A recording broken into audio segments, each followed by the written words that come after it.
Pagpasok pa lang, ang sarap na ng maamoy mo. Amoy Pilipino.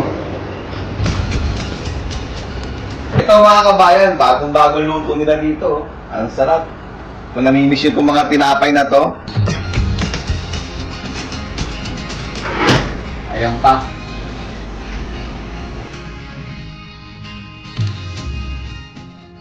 Dito bracket tayo. Kung gusto nyo ng hotdog, ito maliit. At ito malaki. Hindi, hotdog lang naman ito. Pero ang sarap nito, dahil malaki, hahatiin natin. Basta 4. Ano ba laman na?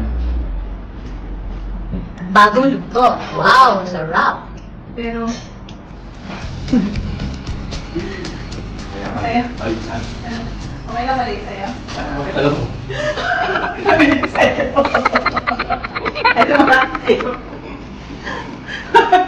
Mali din yung kanya. Ito. Mali lang sa'yo. Wala, makakalaman din ako.